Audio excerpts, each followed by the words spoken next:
Hello hello hello. चलिए, सो online देखो आवाज़ आ रहा है क्या? एक बार आवाज़ चेक करो यूट्यूब पे, सही आ रहा है क्या?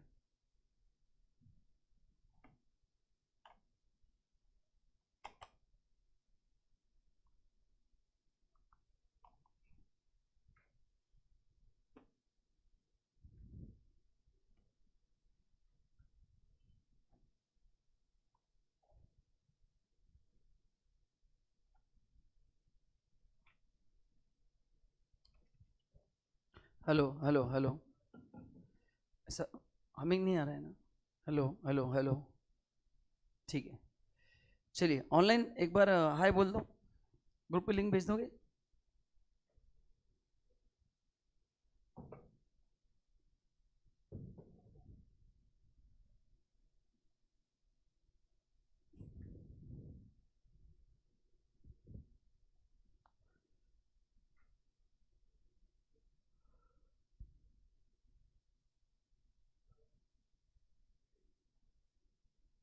चलो, तो कल कितने क्वेश्चंस हुए थे? ये थर्ड हुआ था या नहीं? चलो, तो क्वेश्चन 4 से स्टार्ट करते हैं।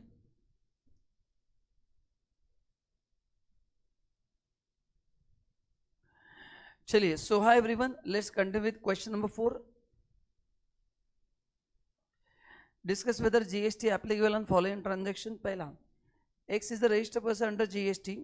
He deals in non-stick cookware. On 2nd September, he supply 50 non-stick cookware for a consideration of 800 per piece to Y. Y is not a registered person. बोलो, GST आएगा कि नहीं आएगा? आएगा ना? अच्छा, ये कौन से में आएगा? कल मैंने आपको सेक्शन लिख के दिए थे ना, 71A, AA, B, C, कहाँ पे आएगा? पैसा लिया है, फ्री में दिया है? पैसा लिया है ना, तो ये कौन से सेक्शन में आएगा? 71A में हिसाब से होगा, क्योंकि बंदा रजिस्टर्ड पर्सन है और उसका बिजनेस ही है cook non stick cookware supply करना, तो in the course and furtherance भी है और कंसिडरेशन भी है, तो उस पर जीएसटी आएगा एज पर 71A. समझ में आ गया? ठीक है, नेक्स्ट. हाँ हाँ, नहीं यहाँ पे किधर आरसीएम लगता है? ये रजिस्टर्ड पर्सन है, सप्लायर. कुक नॉन कुक पे किधर है आरसीएम? आरसीएम स्पेसिफिक गुड्स पे है ना, तंबाकू वगैरह वो, तो ये नहीं है आरसीएम में. B is not registered under GST. He is employed as a tax consultant D Limited on 3rd September. Okay, तो ये बंदा बी जो है वो अनरजिस्टर्ड है एंड वो एज अ एम्प्लॉयड है इन डी लिमिटेड में, मतलब वो एम्प्लॉई है, मतलब वो एम्प्लॉयर को सर्विस दे रहा है. On 3rd September he sells old TV to TV dealer for 2800. TV dealer is a registered person under GST. अच्छा, पहले क्वेश्चन क्या है बताओ, कहाँ पे फोकस करना है? बी एम्प्लॉय उस पर फोकस करना है या बी ने टीवी बेचा उस पर फोकस करना है? बी ने टीवी बेचा उस पर फोकस करना है, तो बोलो उसके घर का टीवी बेचा है, आप भी अनरजिस्टर्ड हो, आपने आपका घर का टीवी बेचा, वो आपके लिए फर्दरेंस है क्या?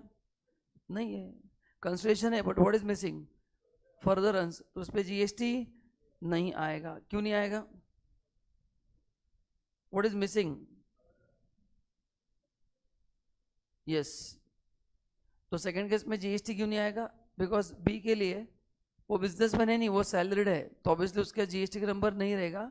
So selling of TV is not in the course और फर्दरेंस ऑफ हिज बिजनेस. उस पर जीएसटी. अच्छा, जो डीलर है जिसको बेचा उसने आगे बेचा तो जीएसटी आएगा, क्योंकि उसके लिए वो बिजनेस है. E Limited is a manufacturing company. It takes legal advice from F advocate located in Chicago, USA. USD 5000 is paid for the purpose. अभी इंपोर्ट में अपने पास दो ऑप्शन है, एक है 71B एंड दूसरा है 71C में पैरा 4. पैरा 4 में तभी जाता है import when it is for without consideration, but it is for consideration. तो फिर 71B में आएगा, तो चेक करो 71B क्या है. इंपोर्ट ऑफ सर्विस बाय, हाँ आगे कुछ लिखा है क्या?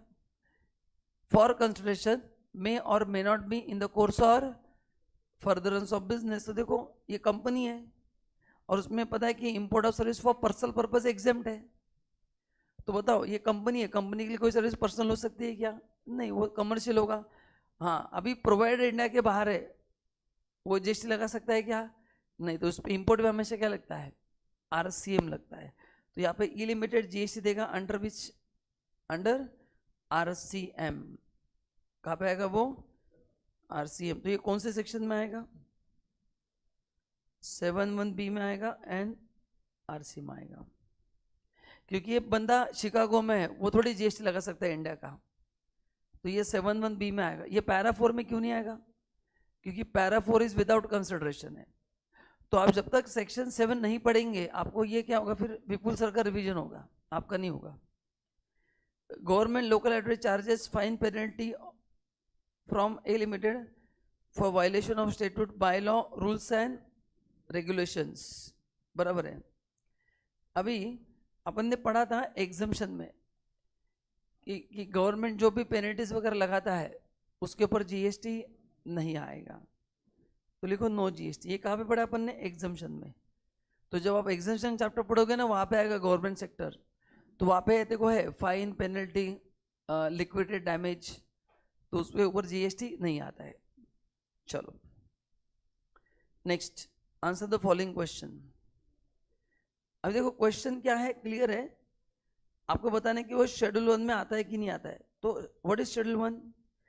Activity without construction. तो ये जो ऊपर की एक्टिविटी है उसमें 4 पैरा है, पैरा ABCD 1 2 3 4, वो वहाँ पे बैठता है तो जीएसटी आएगा, नहीं तो नहीं आएगा। पढ़ लो।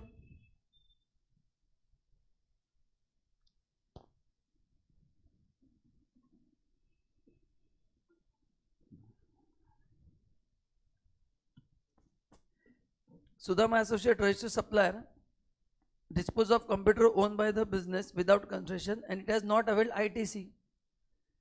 तो पैरा 1 में आने के लिए बिजनेस एसेट होना चाहिए, है, कल लिख के दिया था पैरा 1। डिस्पोज किया मतलब परमानेंट खत्म हो गया, बट ITC नहीं लिया है, तो पैरा 1 में से हट जाएगा। पैरा 2 में क्या है? रिलेटेड को दिया तो आता है, या डिस्टिंग पर्सन, बट किसी को दिया नहीं है, इसको डिस्पोज ऑफ कर दिया मतलब तोड़ मोड़ के फेंक दिया उसको, तो पैरा 2 में भी नहीं आएगा। पैरा 3 में प्रिंसिपल एजेंट है, वैसा भी कुछ है नहीं। पैरा 4 में इंपोर्ट है, वैसा भी कुछ नहीं है, तो यहाँ पे जीएसटी नहीं आएगा। क्यों?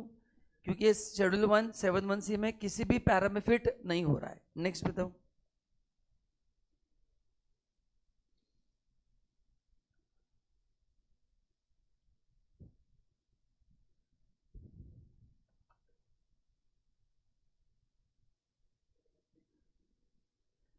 हाँ, अभी ये प्रिंसिपल टू एजेंट है, क्या है?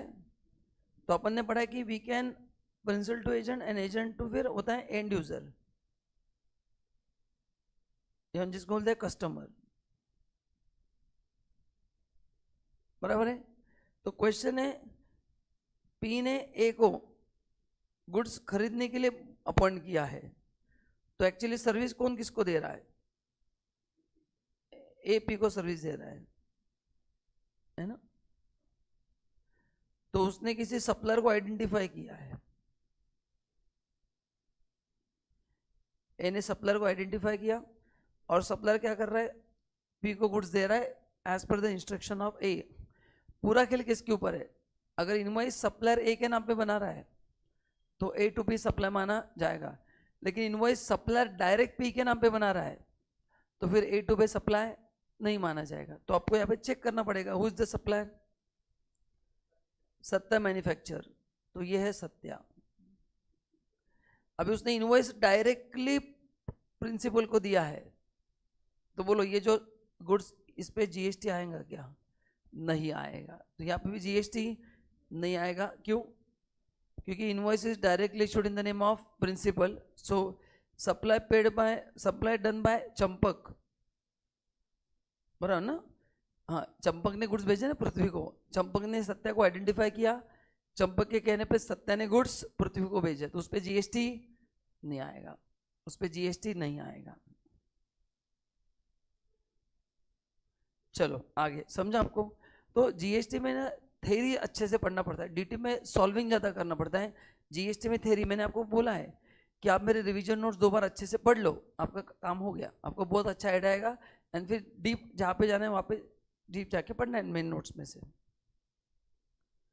चलो तो अभी अपन आते हैं एग्जामिनेशन सेक्टर में। तो आपके पास मेरे नोट्स होने चाहिए, मेडिकल के अपन ने जो चार्ट्स बनाए वो चार्ट सामने होना चाहिए, अपने घर पे रिवाइज करके आना चाहिए, तो आपका फायदा होगा, नहीं तो विपुल सर का प्रैक्टिस होगा। तो आपको डिसाइड करना है कि क्लास में मेरे प्रैक्टिस के लिए आना है या खुद के प्रैक्टिस में। तो ऑनलाइन जो भी वीडियो देख रहे हैं एटलीस्ट एक बार आपने नोट्स पढ़ के आना होगा, नहीं तो फिर आपको सब चीज़ें नहीं लगेगी, कॉन्फिडेंस हिल जाएगा, जो हम नहीं चाहते हैं। Kapoor Hospital has received following amount in the month of June. In lieu of various service provided in the same month, you are required to determine its taxable value from the following details. चलो तो medical services है। पहला, service provide by cord blood bank unit nursing home by way of preservation of stem cell. तो ये जो stem cells है ये पहले एग्जाम था, बाद में उस पे नोट्स में उस पे कट कर दिया है। तो अभी ये क्या है बताओ, टैक्सेबल है। अभी ये क्या है, टैक्सेबल है। आप नोट चेक करना, हेल्थ केयर सेक्टर देखो उसके ऊपर अपन ने लाइन ड्रॉ किया है, मैं भी आपको दिखा देता हूँ।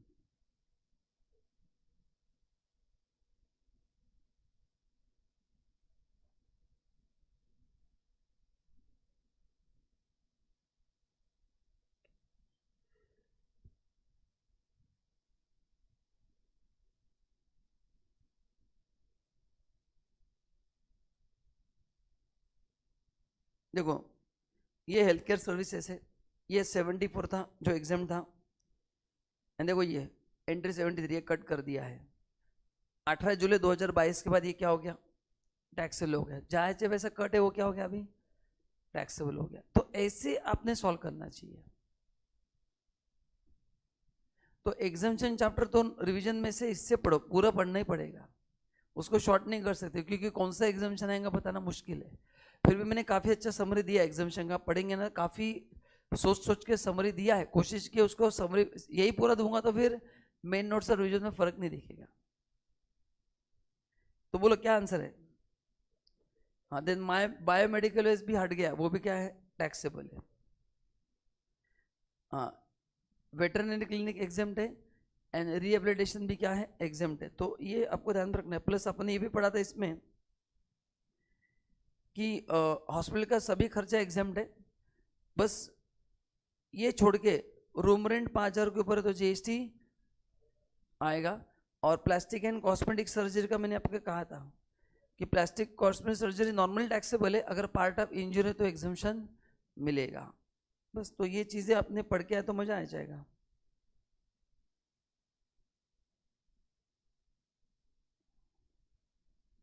चलो, service provide by cord bank unit.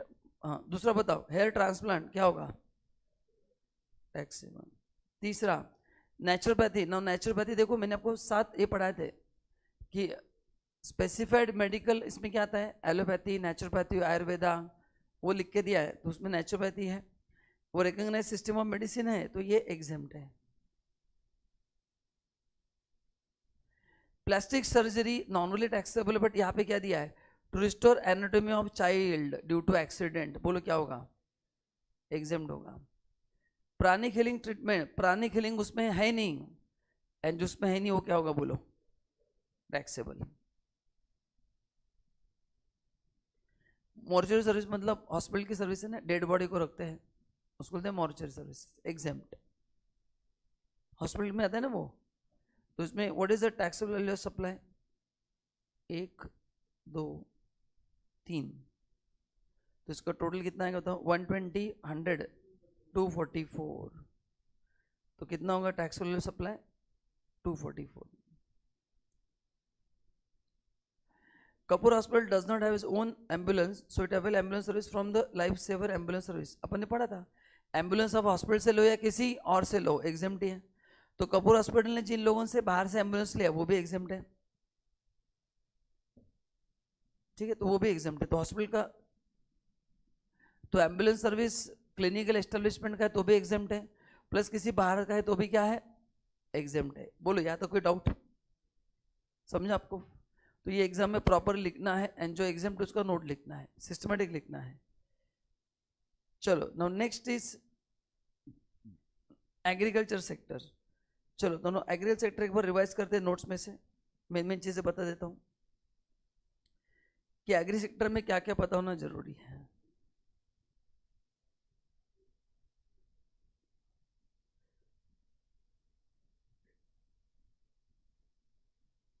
देखो ये अपन ने क्लास में पढ़ा था एंट्री नंबर 54, तो आपको इसको याद रखना है।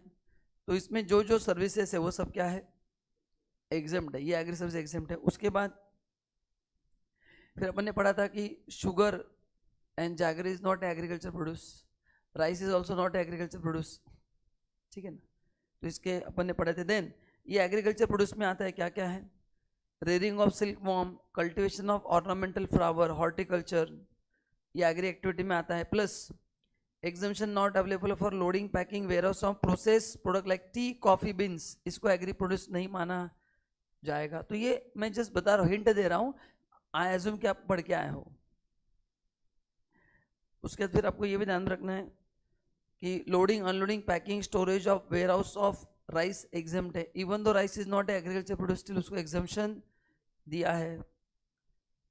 Service by of warehousing of minor forest produce taxable है। Then warehousing and storage of, ये जो चार चीजें हैं उसके जो चार चीजें हैं उसका ही एग्जाम्शन है, बाकी सब कुछ क्या है, ऊपर राइस का भी एग्जाम्शन है और ये चार का एग्जाम्शन है। पैकिंग कूलिंग ऑफ वेजिटेबल्स, ये भी एग्जाम्शन है। जॉब वर्कर ने जो प्रोसेस किया in relation to cultivation, cultivation होते समय जो जॉब वर्कर ने सर्विस दिया है, कल्टीवेशन होते समय मैंने यहाँ पे आपको शुगर मिल का एग्जाम्पल दिया था, शुगर केन टू राइस ये कल्टीवेशन के बाद होता है, उस पर जीएसटी आएगा। ये कल्टीवेशन होते समय जॉब वर्कर ने जो सर्विस दी है, कोई प्रोडक्ट ग्रो होते समय जो सर्विस दिया उस पर जीएसटी नहीं आएगा। तो ये सब अपन ने पढ़ा है और इसको अमेंडमेंट हो गया, ये कट हो गया, तो अब इस पर जीएसटी आएगा। तो ऐसे आपको क्या करना पड़ेगा, वो अच्छे से लर्न करना पड़ेगा, तभी आप क्वेश्चन सॉल्व कर सकते हैं। तो मैं 2 मिनट रुकता हूँ, आपके पास नोट्स भी है, आप देखो आप क्या क्या कर सकते हैं। चलो ट्राई करो सेकंड क्वेश्चन। नोट्स देख के क्या तो ही चलेगा, जितना तितना ट्राई करो।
हो गया,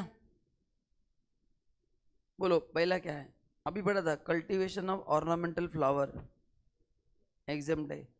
टोमेटो केचप, हाँ बिकॉज वो tomato ketchup is not agriculture produce. Warehousing of potato chips taxable. Sale of tea and rice on commission, अच्छा अपन ने पढ़ा था एग्री एक्टिविटी में कमीशन एग्जाम्ड है, बट ये राइस एंड टी ये एग्री कमोडिटी है क्या, नहीं है। टोमेटो होता ओनली तो एग्जाम्ड होता, तो ये क्या होगा बोलो। Packing of pulses in retail pack, अभी अपन देखा था क्या है, एग्जाम्ड है कि टैक्सेबल है, देखो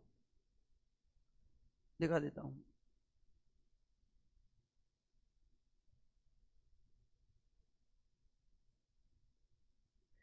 storage and warehousing of pulses exempted है, या भाई स्टोरेज वेयरहाउसिंग है या पैकिंग है? हाँ, पैकिंग किसका एग्जाम्ड है? वेजिटेबल एंड फ्रूट्स का।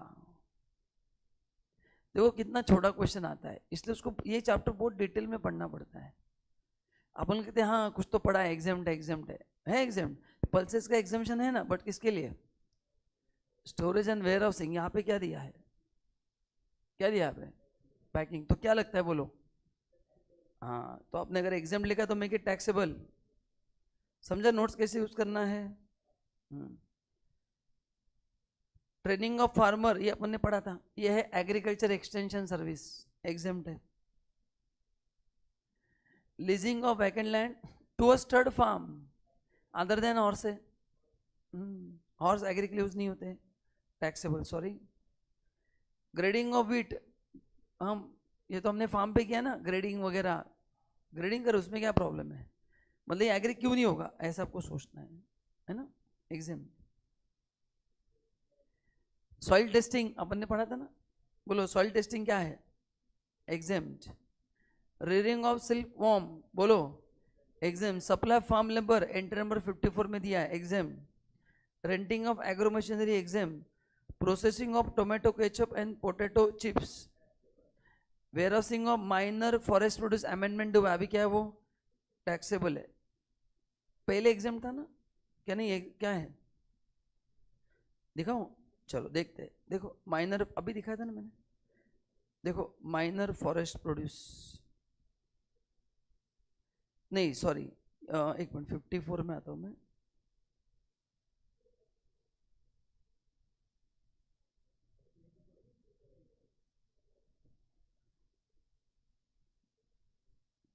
एग्जाम्ड है, ठीक है, एग्जाम्ड है, बराबर है, इसमें अमेंडमेंट नहीं हुआ है।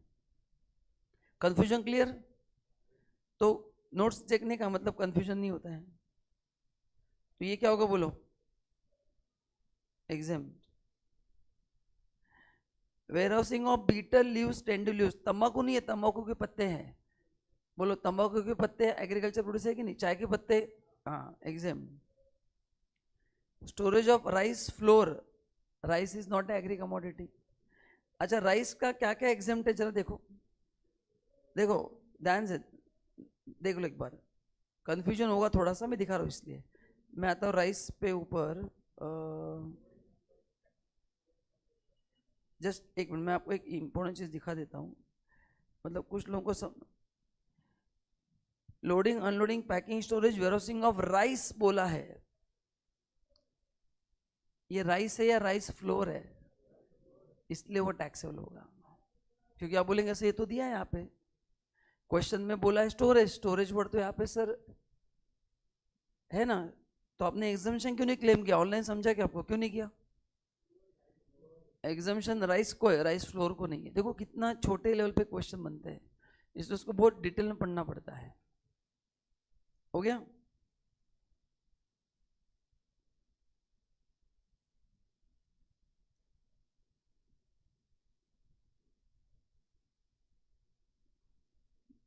सही है क्या? हाँ, तो टोटल लेने का टैक्सेबल जो भी है और लिख देना, ठीक है? बताओ कितना है टोटल टैक्सेबल का? एड ऑल टैक्सेबल,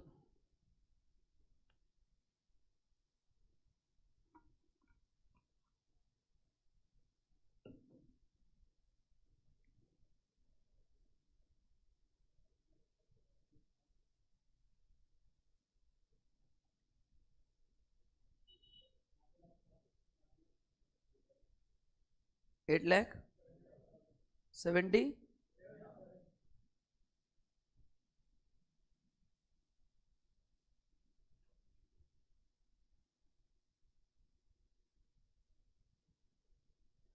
चलो now ABC line is engaged in the providing service of transport of goods by aircraft and vessel। तो पहले अपन इसको रिवाइज करते हैं। अभी एयरक्राफ्ट वेसल एंड गुड्स, आइए ट्रांसपोर्ट सेक्टर में।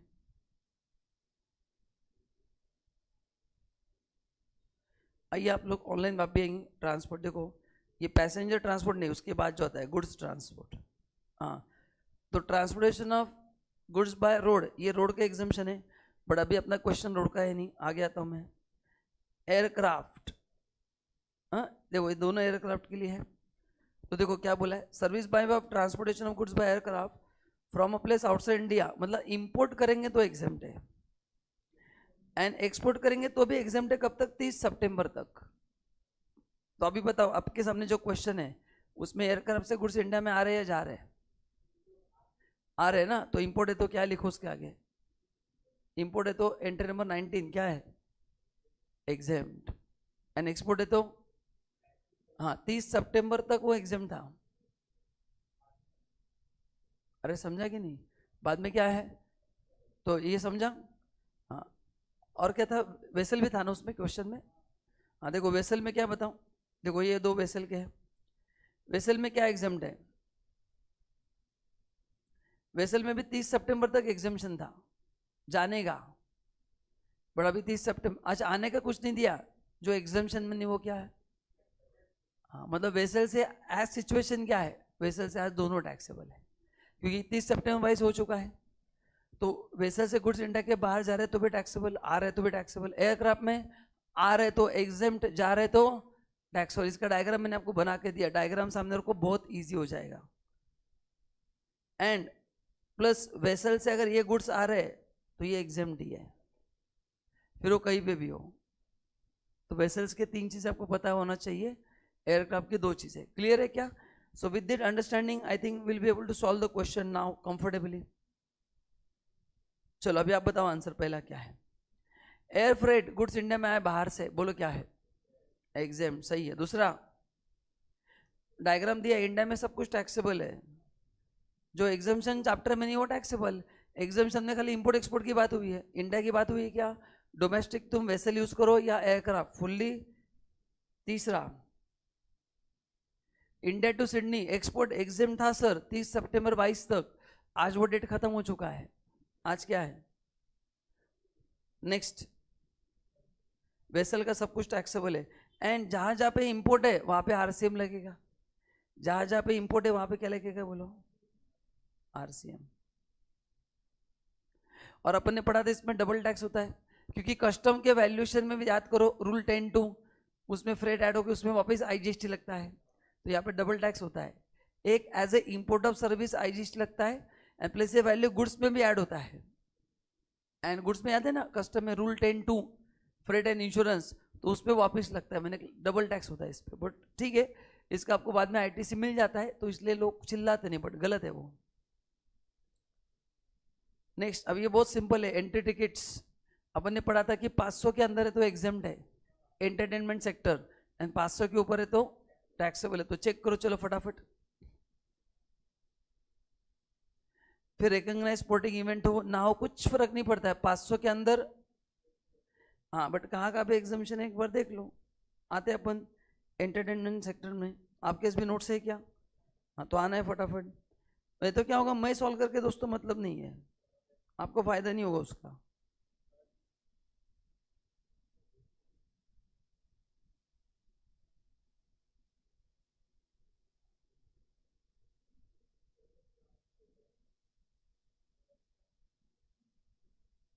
कहाँ पे गवर्नमेंट के पहले?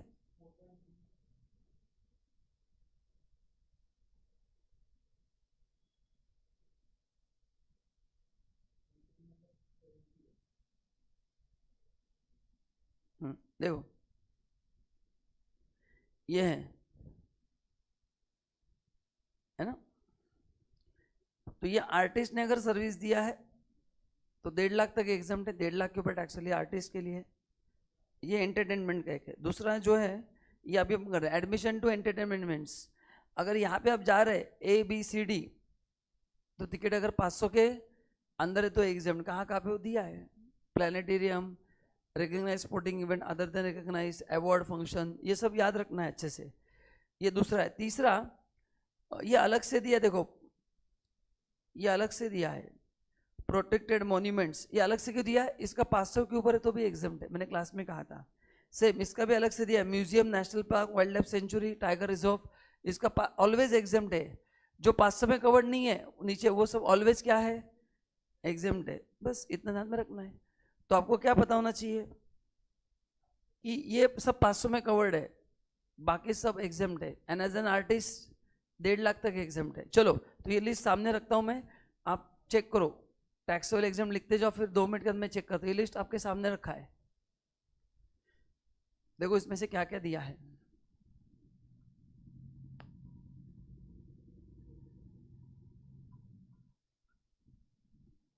एंड आपके भी नोट्स है ना?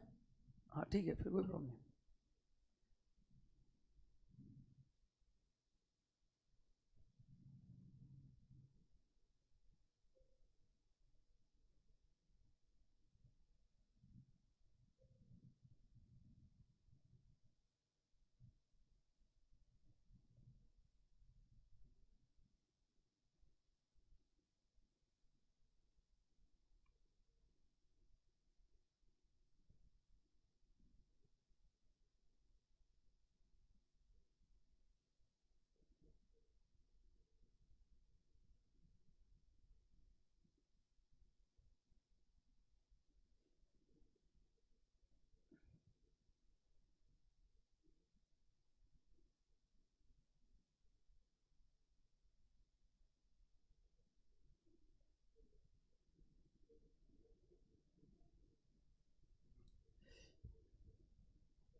हाँ बोलो, पहला एग्जाम करेक्ट, क्यों? बिलो 250। ये भी, ये क्यों? क्योंकि 550 जो है 500 से ज्यादा है।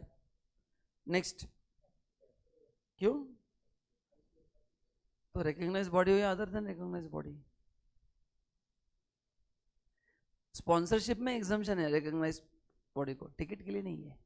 तुम जो लॉजिक लगा रहे हो वो स्पॉन्सरशिप का है। स्पॉन्सरशिप अगर है तो रिकॉग्नाइज स्पोर्ट्स बॉडी को एग्जाम्प्ट है, बट मैंने कहा था कि रिकॉग्नाइज स्पोर्ट्स बॉडी में बीसीसीआई भी नहीं आता है और आईपीएल भी नहीं आता है, लेकिन टिकट के केस में सबके लिए 500 का एग्जाम्पशन है।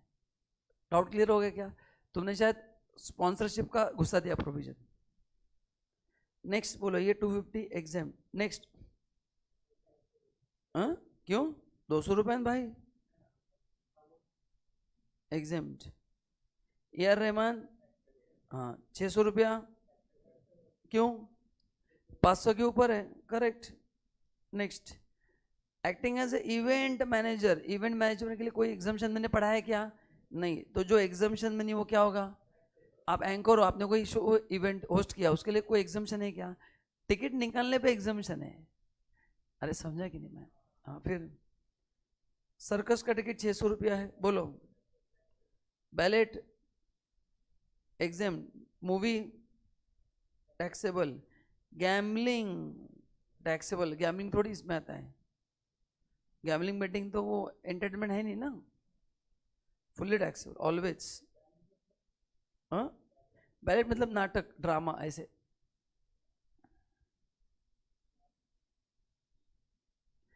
चलो now next question is on online, बोलो समझा कि नहीं? Next is on education sector. तो पहले अपन थोड़ा क्विक रिवीजन करते हैं एजुकेशन सेक्टर का, नहीं तो सॉल्व करना डिफिकल्ट हो जाएगा। आइए अपने नोट्स में, इसके बाद एन एजुकेशन क्या पहले है?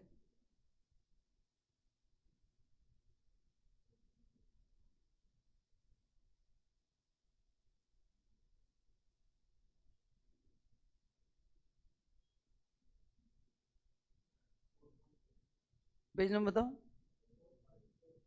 43।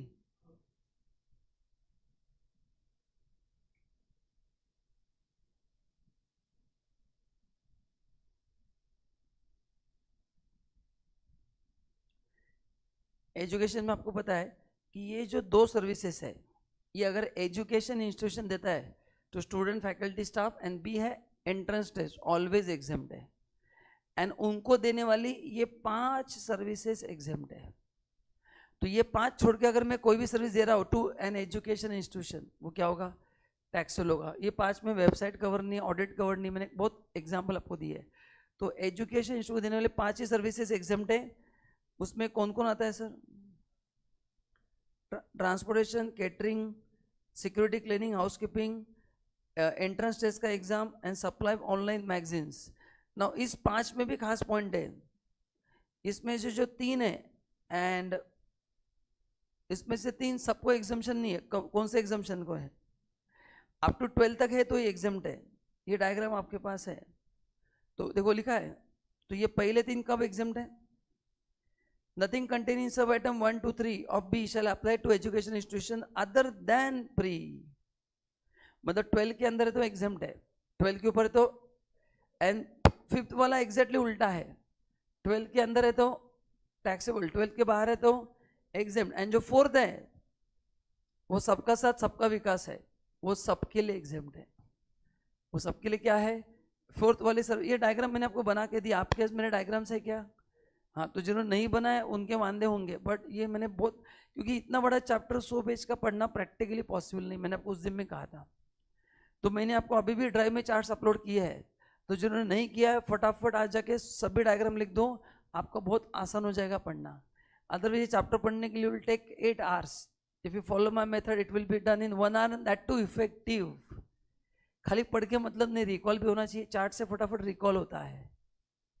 तो जिन लोगों ने, अब देखो चार्ट्स बनाए कि नहीं आई डोंट नो, बट मैंने काफ़ी लोगों के चार्ट्स चेक किए, बट कुछ लोग उस दिन बराबर बीमार पड़ते हैं, एब्सेंट होते हैं, कॉलेज में जाना पड़ता है, तो फिर वो बाद में करते हैं, बाद में फिर मैं चेक नहीं कर सकता हर बार, तो इसलिए वो रह जाते हैं।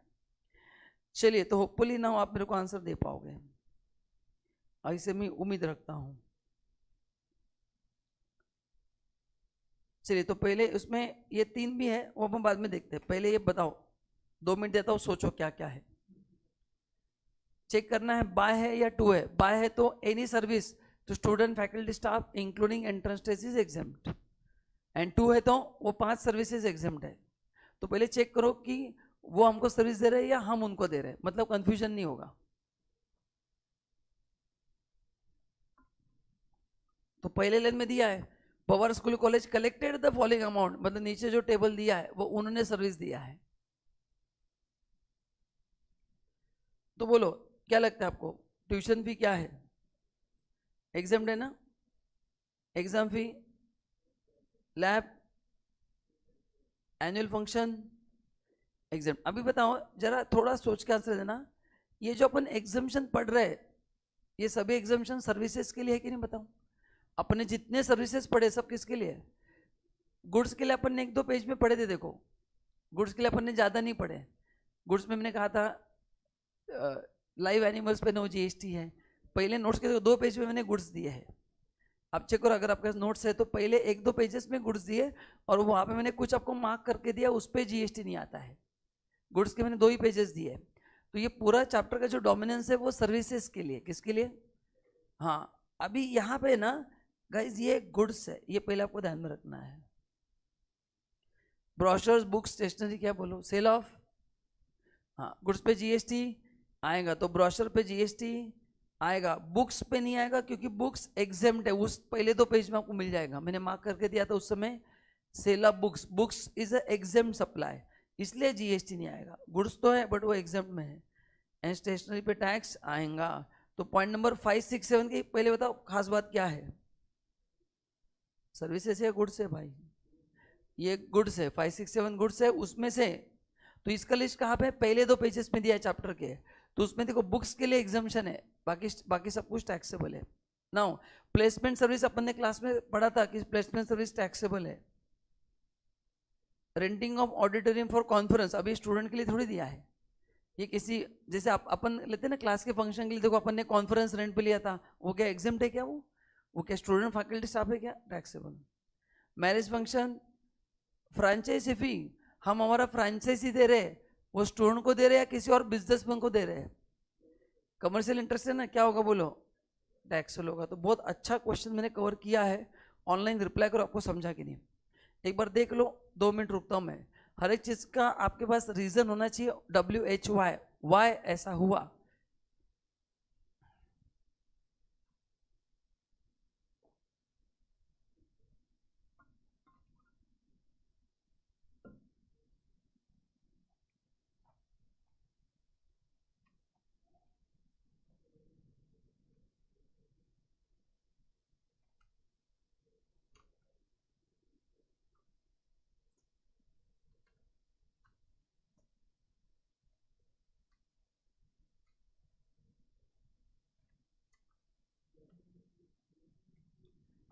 समझ में आ गया? अभी नीचे क्वेश्चन बाकी है। Now nail limited provide transportation service to student. हाँ, अभी ट्रांसपोर्टेशन में अपन ने क्या पढ़ा था, वो एग्जाम्ड है, लेकिन कब, अगर अप टू 12th है तो। अब यहाँ पे ऐसा कुछ दिया नहीं है। स्कूल एंड कॉलेज ना, मतलब एज्यूम करेंगे बिलो 12th है, और क्या करेंगे उसको, कॉलेज मतलब 11 का भी हो सकता है और बीकॉम का भी हो सकता है ना, तो ये डेटा इनकम्प्लीट है। तो बोलो ट्रांसपोर्टेशन एग्जाम्ड है कब तक, 12th तक है तो, बट यहाँ पे नहीं दिया तो एज्यूम करना है। नेक्स्ट बताओ, कैटरिंग सर्विस एग्जाम बराबर पहचाना, एंड एडमिशन भी क्या है, हाँ। एंड देखो उन्होंने ब्रोशर का रेट अलग दिया है, स्टेशनरी का अलग दिया है, बाकी सब पे 18% है। सब बुक्स का क्यों नहीं दिया, क्योंकि बुक्स एग्जाम्ड है। बुक्स क्या है, तो जो जो टैक्स उसका टोटल लेना है उसको 3 पार्ट में डिवाइड करो। जो ब्रोशर है उस पर 5% जीएसटी निकालो, स्टेशनरी पे 12% एंड बचे वैल्यू पे 18%। तो जरा मेरे को टोटल बताओ टैक्सेबल का।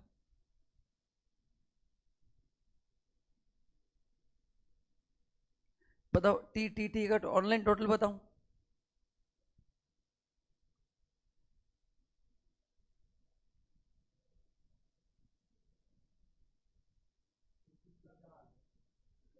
$33 लाख 10,000 आ रहा है क्या, चेक करो बराबर है क्या, हाँ कितना आ रहा है, अमाउंट किधर इतना बड़ा, कुछ तो गड़बड़ है, दया को बुलाना पड़ेगा, चेक करो कितना है। अरे क्या लोग कर रहे हैं, इतना टोटल आप नहीं कर पा रहे, कंफर्म है क्या अभी, देखो ना ये एक, क्या कर रहे हैं आप लोग, इतना सिंपल टोटल अपन नहीं ले पा रहे दोस्तों, कैसे होगा। 17 लाख, उसमें बुक्स कितने के बताओ, नहीं बुक्स नहीं, बुक्स अपन ने, बुक्स तो एग्जाम्ड है ना, सॉरी, ब्रोशर्स कितने के हैं, हाँ, तो 1,20,000 का 5% होगा। स्टेशनरी का अमाउंट कितना है, 0.2 लाख ना, एंड बैलेंस जो भी है उसका 18%। समझा कि एग्जाम में कैसे लिखना है, उसको अलग अलग करके लिखना है। बस प्रेजेंटेशन ऐसे नहीं करना है, मैंने आपको शॉर्टकट में बताया, क्योंकि अभी अपन रिवीजन मोड में है।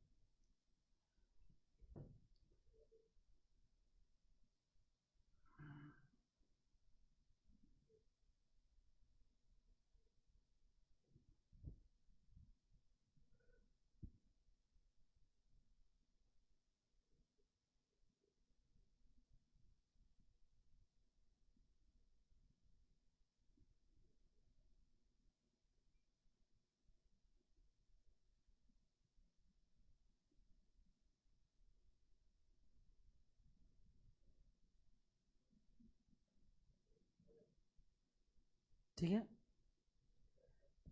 जो भी आएगा, चलो आगे। Next is RCM। अभी RCM में मैंने जो कवर किया है वो है सिक्योरिटी सर्विसेज। कौन सा है, तो पहले अपन एक बार रिवाइज करते हैं क्या क्या है सिक्योरिटी सर्विसेज में।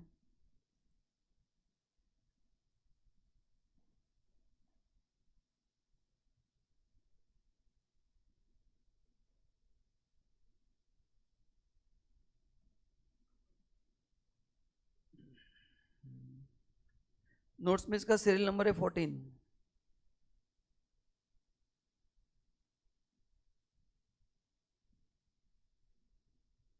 आगे सब लोग देखो क्या लिखा है, security service by way of security personal, मतलब इंडिविजुअल सिक्योरिटी, सीसीटीवी नहीं, अलार्म नहीं, अरे आपको समझा, पर्सनल मतलब वो होते हैं ना बॉडीगार्ड, टू रजिस्टर पर्सन अगर है तो RCM आएगा। कब, प्रोवाइडर कौन होना चाहिए, any person other than body corporate.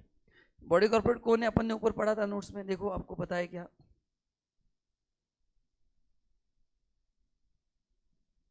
ये देखो, who is body corporate, company, public company, 1% company, foreign company.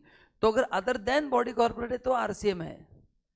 तो बोलो अगर प्रोवाइडर इसमें से कोई है तो क्या आएगा, फॉरवर्ड चार्ज आएगा, क्या आएगा, फॉरवर्ड चार्ज आएगा। तो सिक्योरिटी सर्विस अगर कौन दे रहा है बताओ, यस, बॉडी कॉर्पोरेट दे रहा है तो क्या आएगा? Forward charge. Any person other than body corporate.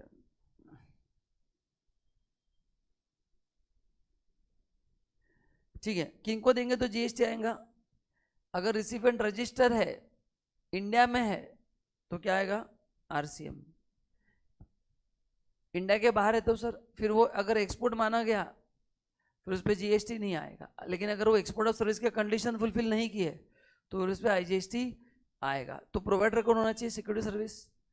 Any person other than body corporate. Recipient कौन होना चाहिए? Register person located in taxable territory. कौन होना चाहिए? तो क्या आएगा? तो आरसीएम आएगा। अगर रिसिपेंट अनरजिस्टर्ड है तो फॉरवर्ड चार्ज आएगा। अच्छा, मैंने ये भी कहा था कि अगर आप इन लोगों को सर्विस दे रहे हैं तो कंपलसरी फॉरवर्ड चार्ज आता है। Provide that nothing contain in this interest shall apply to government, establishment of central state government, local authority, government authority जिन्होंने खाली टीडीएस कट करने के लिए रजिस्ट्रेशन लिया and not for making taxable supply, तो उसमें फॉरवर्ड चार्ज आएगा क्योंकि इसके लिए कोई एग्जम्पशन। एंड दूसरा, अगर आप ऐसे बंदे को सर्विस दे रहे हो जो कंपोजिशन स्कीम में है, उसमें भी क्या आएगा? तो अगर सिक्योरिटी पर्सन सर्विस इन दोनों को दिया जाए, ये अपने नोट्स में लिखा है क्लास में, इन दोनों को दिया जाएगा तो क्या आएगा? Forward charge. एंड अगर रिसिपेंट है जो रजिस्टर है तो उसमें क्या आएगा? आरसीएम। बट प्रोवाइडर कौन होना चाहिए? Any person other than body corporate. तो प्रोवाइडर अगर बॉडी कॉर्पोरेट है तो ऑलवेज क्या आएगा? फॉरवर्ड चार्ज आएगा। इतना आपको समझा क्या? चलो, तो ये डायग्राम आपके पास है, सब नोट्स है ना? चलो वो क्वेश्चन सॉल्व करो, मैं 2 मिनट रुकता हूँ फिर मैं सॉल्व करता हूँ, देखो कितना सॉल्व कर सकते हैं। चेक करो प्रोवाइडर कौन है, रिसिपेंट कौन है। 2 मिनट रुकता हूँ, ट्राई करो सब लोग। ऑनलाइन में आपको 2 मिनट दे रहा हूँ, मैं 2 मिनट में आ रहा हूँ।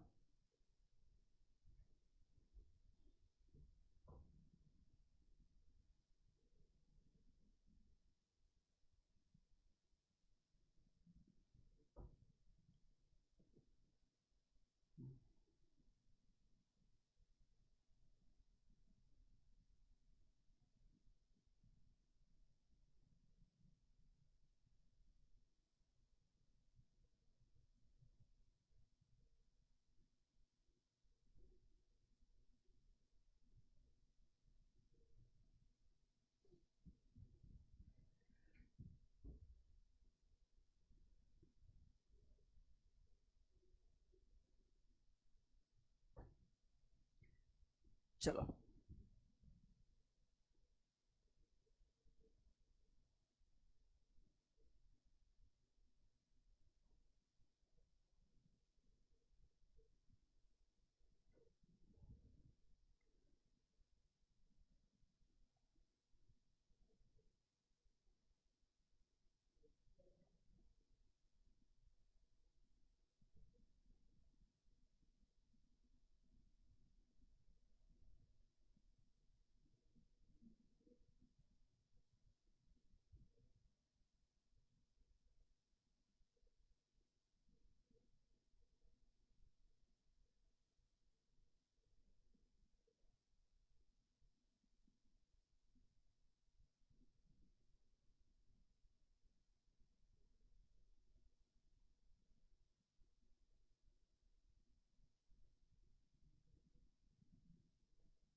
ठीक है।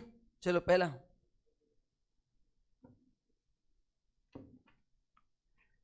क्या है? सर्विस प्रोवाइड टू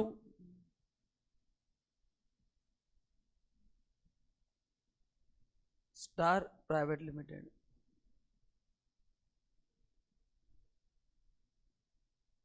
ठीक है, बोलो अभी प्रोवाइडर को नहीं बताओ पहले।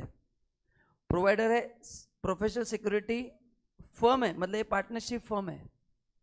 Partnership firm other than body corporate है क्या? है, मतलब ये पहला कंडीशन फुलफिल। रिसिपेंट इंडिया में है और रजिस्टर भी है क्या?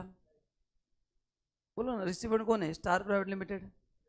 रजिस्टर है, इंडिया में है, तो इसमें नोट आएगा और इसमें कौन देगा जीएसटी? कंपनी देगी। कौन देगा जीएसटी? तो ऐसे एग्जाम में प्रॉपर प्रेजेंटेशन करके नोट लिखना है। नोट नंबर में क्या आएगा? As star private limited is register person located in taxable territory, GST is payable under RCM. ये नोट्स आपको घर पे लिखना है, एग्जाम में भी लिखना है। सेकंड, पाटिल कोऑपरेटिव सोसाइटी,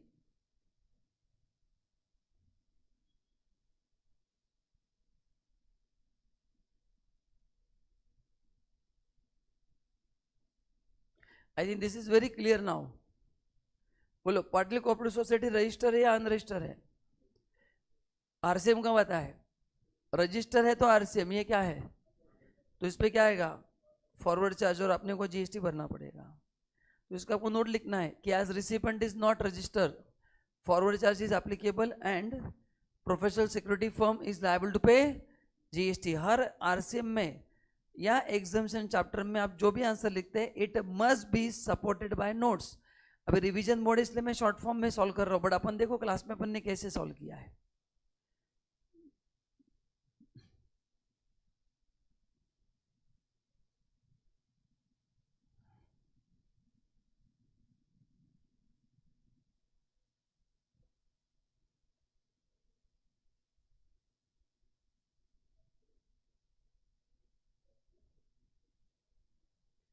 तीसरा, department of central government located in Bangalore which has taken registration under CGST act for the purpose of deducting taxable supply under and not for making taxable supply. ये अपन ने पढ़ा था ना कि आप गवर्नमेंट को supply कर रहे हो एंड उन्होंने रजिस्ट्रेशन ओनली फॉर 51 के लिए लिया है, that is for TDS TCS, TDS के लिए वो टैक्सेबल सप्लाई नहीं कर रहे, तो उसमें क्या आएगा? फॉरवर्ड चार्ज, तो अपन भरेंगे। लिखो, department of central government,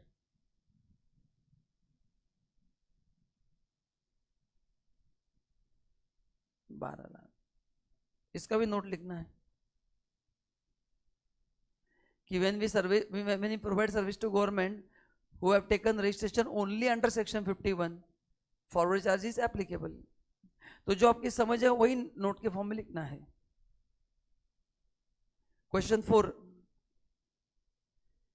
PMC को सर्विस दिया है फॉर मेकिंग टैक्सेबल सप्लाई।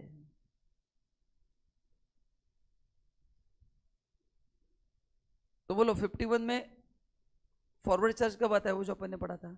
अगर उन्होंने 51 में रजिस्ट्रेशन लिया not for making taxable supply, तो फॉरवर्ड चार्ज है। बट ये दिस इज फॉर, अच्छा सिक्योरिटी के लिए कोई एग्जाम्पशन है नहीं, तो जो फॉरवर्ड चार्ज में नहीं आएगा वो कहाँ पे आएगा? आरसीएम में आएगा। तो ये जीएसटी कौन बनेगा? आरसीएम। क्यों? म्यूनिसिपैलिटी कवर्ड है उसमें, लोकल अथॉरिटी में, बट फॉरवर्ड चार्ज कब आता? अगर उन्होंने registration only for deducting TDS under section 51 किया तो आता। वो इस बंदे से गुड्स खरीद के आगे बेच रहे, मतलब they are making taxable supply, तो फिर आरसीएम आएगा। तो लिखो, मैं शॉर्ट फॉर्म में लिख रहा हूं, किसको सर्विस दिया है, कितना अमाउंट है, आरसीएम आएगा। आपको नोट लिखना है। यस, क्यों आरसीएम आएगा? Because they have taken registration only for deducting, not for deducting TDS but for making taxable supply. Next, question 5, Mr. Sagar from Gujarat under composition scheme compulsory अभी पढ़ा था, उसमें compulsory क्या आएगा? फॉरवर्ड चार्ज आएगा।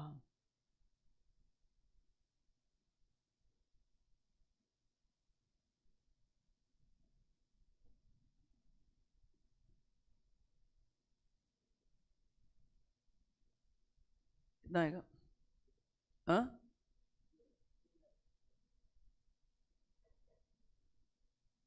Online लिख रहे कि नहीं आप? नेक्स्ट, 7 लाख। अभी देखो यूएस में सर्विस दिया है, सुनो अभी देखो ध्यान सुनना, जीएसटी में, अच्छा एक्सपोर्ट ऑफ गुड्स को कस्टम में एग्जम्पशन है, सर्विसेज को जीएसटी में एग्जम्पशन है। अभी यूएसए में सर्विस दिया तो देयर आर 2 पॉसिबिलिटीज, अगर वो एक्सपोर्ट ऑफ सर्विस की कंडीशन फुलफिल करती है तो जीएसटी नहीं आएगा। सर क्या क्या कंडीशन है एक्सपोर्ट ऑफ सर्विस की? पहला, प्रोवाइडर इंडिया में होना चाहिए, दूसरा रिसिपेंट इंडिया के बाहर, तीसरा सर्विस इंडिया के बाहर देना चाहिए, चौथा पैसा फॉरेन करेंसी में आना चाहिए। तो अगर चारों कंडीशन एक साथ फुलफिल हो गई तो फिर वो एक्सपोर्ट ऑफ सर्विस है, उस पर जीएसटी नहीं आएगा। अभी यहाँ पे यूएस में सर्विस दिया बोला है, बट पैसा फॉरेन करेंसी में आया कि नहीं, कुछ इन्फॉर्मेशन नहीं दिया, इसलिए मैं एज्यूम कर रहा हूँ वो टैक्सेबल है, वो एक्सपोर्ट ऑफ सर्विस है ही नहीं। बट एग्जाम में नोट लिख सकते हैं आप कि अगर ये एक्सपोर्ट ऑफ सर्विस की कंडीशन फुलफिल करती है तो उस पर जीएसटी, तो ये कभी हाँ कभी ना वाला स्थिति है, मैं मेरे एजम्पशन पे ले रहा हूँ। लिखो एक्सपोर्ट ऑफ सर्विस,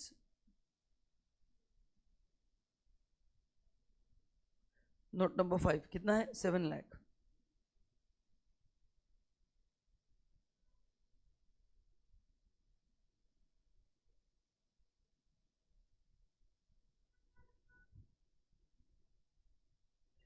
तो ऑनलाइन चेक करो, या तो कोई डाउट है क्या बताऊं आपको, कोई देख एक बार देख लो सब लोग।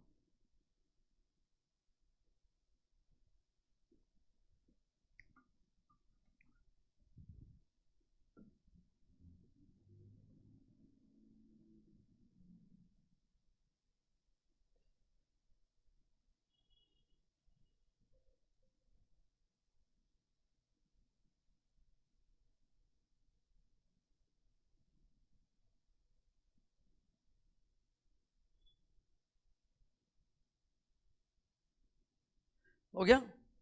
अभी क्वेश्चन है अपने को टैक्स भी निकालना है। अभी देखो कहाँ कहाँ पे टैक्स वाले, पहले मार्क करता हूं मैं, बोलो कहाँ कहाँ पे टैक्सेबल है। 8 लाख टैक्स वाले, दूसरा, तीसरा एंड लास्ट 7। अभी बंदा पुणे में है, पहला सर्विस कहाँ पे दिया है, मुंबई, तो ये इंट्रा है, सही है क्या। दूसरा बेंगलोर है, क्या लिखो, इंटर। तीसरा गुजरात, बोलो। एंड चौथा export is also interstate supply. तो 27 लाख में से खाली 8 लाख कौन सा है, 27 नहीं 29 लाख में से 8 लाख कौन सा है, इंट्रा, बाकी सब। हाँ तो जीएसटी कितना आएगा, तो उसमें मैं लिखूंगा पहले मैं, इंट्रा स्टेट सप्लाई कितना अपन ने वर्कआउट किया, 8 lakhs। What is the rate given, 99% दिया है, तो CGST 9%, SGST 9%। Next interstate supply 21 lakh, IGST at 18%, बराबर ना। तो ये आएगा 72,000।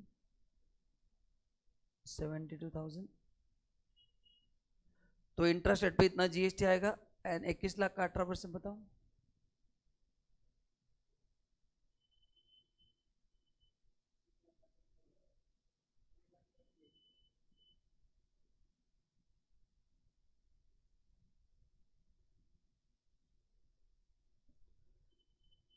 ऑनलाइन बराबर है क्या बताओ।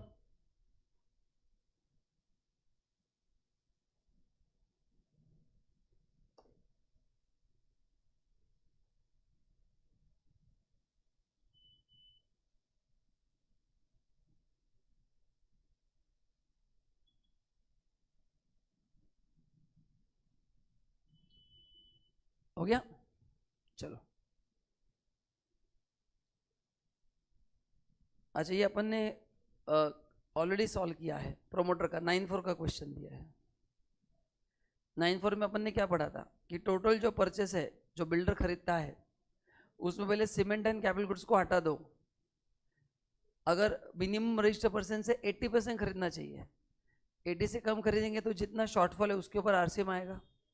And cement and capital goods के 1-1 रुपए पे क्या आएगा, आरसीएम। रेट फिक्स है, सीमेंट का 18%, क्या 28, सीमेंट का 28 फिक्स है, जो यहाँ पे शॉर्टफॉल है उस पर 18 फिक्स है, एंड जो कैपिटल गुड्स है उसके ऊपर जो रेट होगा वो एप्लीकेबल होगा। तो मैं 2 मिनट रुकता हूँ, बताओ कैसा करेंगे आप। चलो ट्राई करो ऑनलाइन, 2 मिनट देता हूँ मैं आपको, बताओ कैसे करेंगे।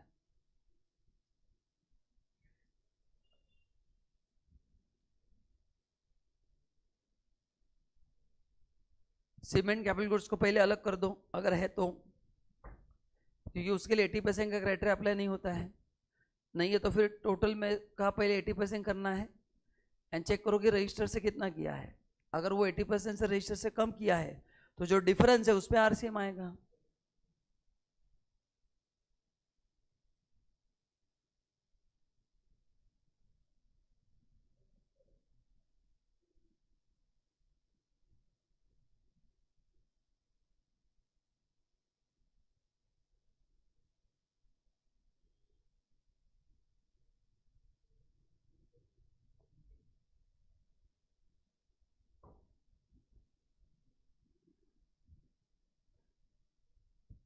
बोलो क्या क्या परचेस किया है, अदर देन सीमेंट बोला है, देखो बराबर है ना, मतलब इसमें सीमेंट है नहीं, टोटल परचेस 4,20,000 का है।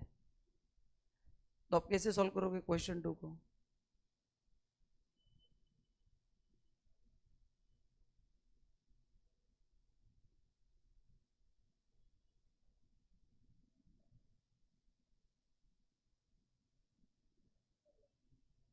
फिर हम करेंगे 80% ऑफ 4,20,000, कितना आ रहा है? हाँ, 80% ऑफ 4,20,000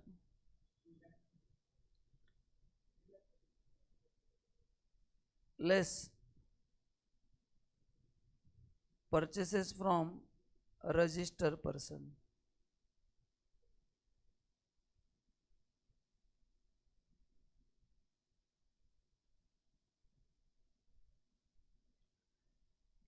रजिस्टर पर्सन से कितना खरीदा है एक्सक्लूडिंग, अच्छा इतना 2.52 है बराबर ना, बाकी तो सब अनरजिस्टर ही है, तो माइनस करो 2,52,000 है क्या शॉर्टफॉल?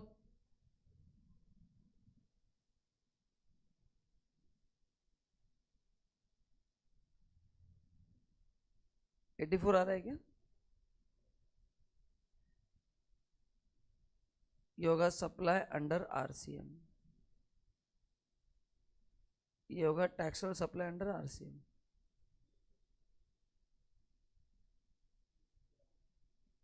हाँ, एंड जीएसटी का रेट उसका 18% फिक्स है, तो सीजीएसटी 9%, एचजीएसटी 9%। हाँ,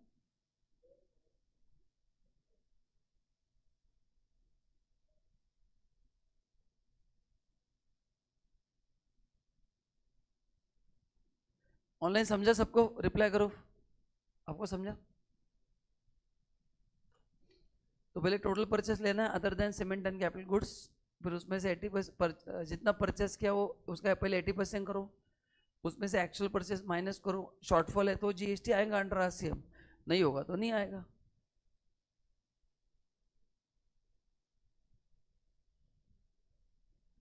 चलो, what are the implication to the supplier if recipient refuse to pay tax on RCM?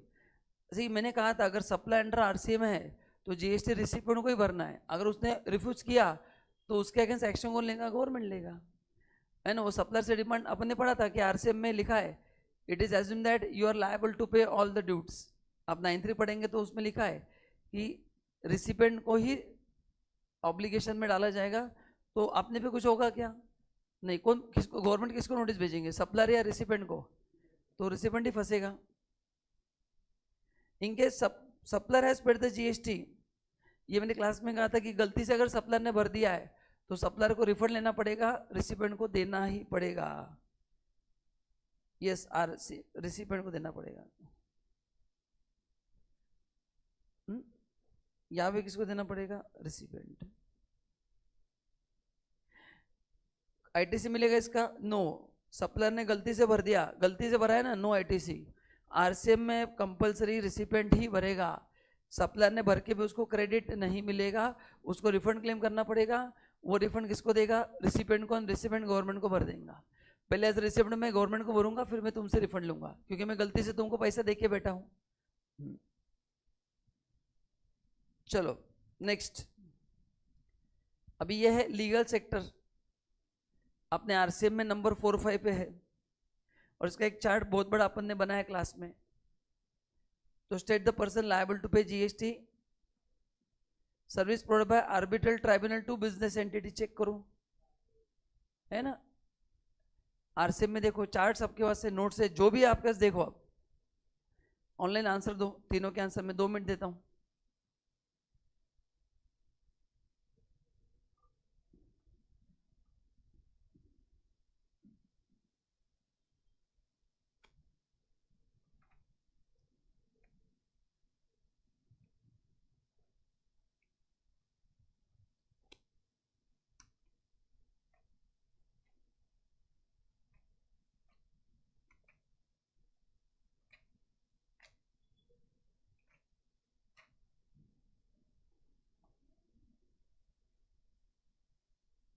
हाँ पहला कौन देगा जीएसटी,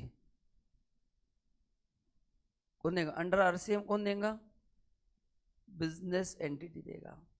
बस अपन ने पढ़ा था उस बिजनेस एंटिटी का टर्नओवर कितना होना चाहिए, उनका लास्ट ईयर का टर्नओवर थ्रेशोल्ड लिमिट के ऊपर होना चाहिए।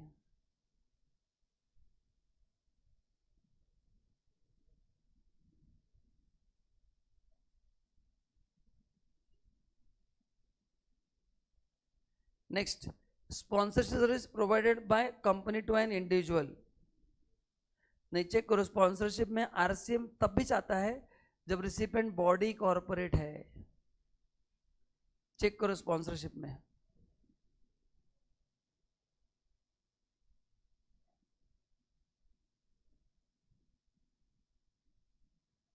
मैंने आपको क्लास में विराट कोहली का स्पॉन्सरशिप का एग्जांपल लिख के दिया है, आप नोट्स में चेक करना।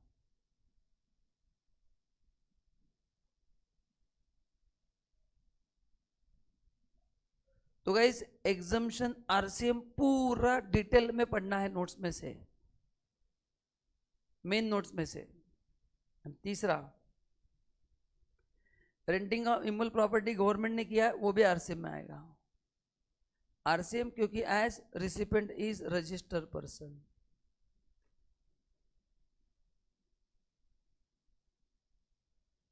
ठीक है, चलो तो आज इतना ही करते हैं। एंड अब अपन 5 चैप्टर तक पहुंच चुके हैं। नेक्स्ट सेशन में अपन कंपोजिशन स्कीम से स्टार्ट कर देंगे। ठीक है, तो ऐसे आने वाले 4 दिन में अपन लगभग सब हो जाएगा कवर। ठीक है, चलिए guys online, thank you so much, bye bye.